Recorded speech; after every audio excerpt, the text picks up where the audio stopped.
Hey everybody, Marcus C. Williams, and I'm over here on the corner of Chilai and Gardner and Thurston, right here. So, right behind me, you see that? Yeah, it's a Peacemaker Community Garden, okay? Now, I used to have a business right up the street right over there.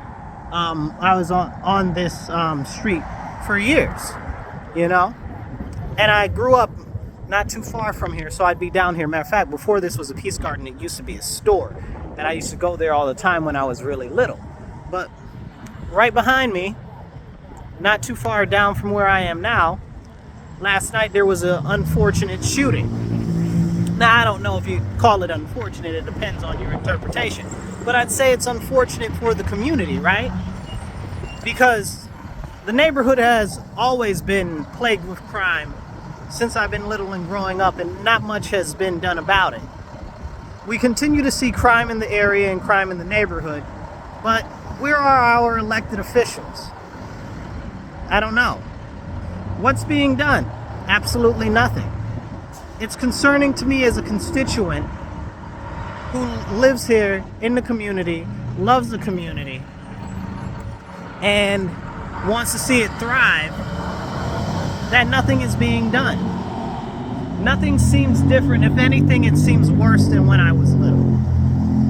This is a problem. It's something that seriously needs to be addressed. They'll tell you, oh, well, the crime is because people are poor, or whatever the case is. People have always been poor. People have never been in this level of crime, and people have been poorer before than they are now. Not necessarily saying the people that are here now. I'm just saying that in general, people, humanity.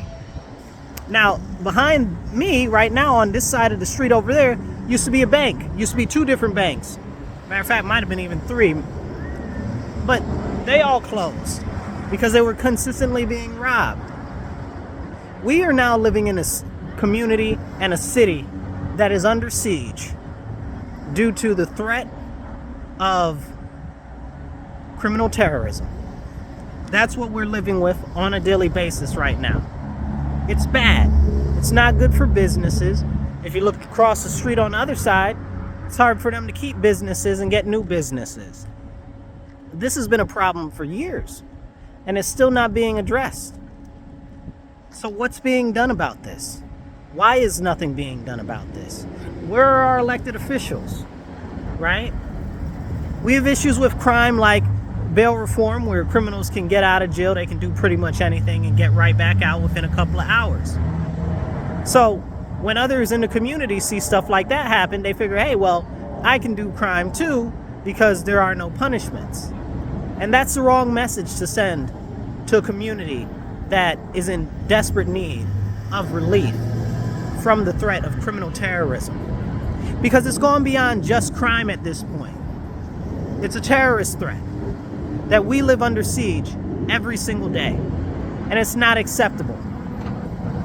We need to work hard and get our state assembly members and our state senators to amend bail reform,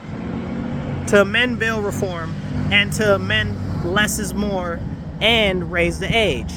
These are three laws that are very so impacting our community, but most notably raise the age and bail reform. I shouldn't have to tell you. You guys see it every day. Criminals do something. They rob a store. They knock over an old lady. They shoot up a place. Anything. Steal cars, carjack somebody at a light. They get right back out.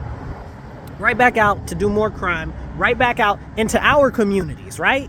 Like, they're not going to the nice, affluent communities, right? They're not being sent over to the Park Ave area. They're not being sent over to the Cobbs Hill area. You understand what I'm saying? They're not being sent over to the Highland area. They're being sent into our neighborhoods. Black and Hispanic, impoverished and underserved communities. And it's our communities that suffer because of these laws. When will you, the people, the community, actually start to stand up to our elected officials, to our state assembly members, to our state senators, and say, hey, too much is way past enough. Work on amending bail reform. Work on holding criminals accountable for the actions that they're having. I don't want anybody to be in jail longer than necessary. Maybe we need to hire some more judges or whatever, but they need to be held. We can't keep letting everybody out because it's sending the wrong message and encouraging more crime. So I encourage you to gather with your friends, your family, your neighbors, whoever, and go appeal to the state assembly member that's in your district, to the state senator that's in your district, okay? And say, hey, we need these laws amended because it's impacting us. It might not be impacting you, but it's impacting us. It's impacting our community. It's impacting our quality of life. And it's impacting the businesses in the community and the local stores and economy. You can barely go to stores and they don't have anything, or everything's all locked up because of so much robberies and thievery. It's out of control, not to mention the consistent smash and grabs that continue to happen in and around our city. It's time. It's time for you to take action.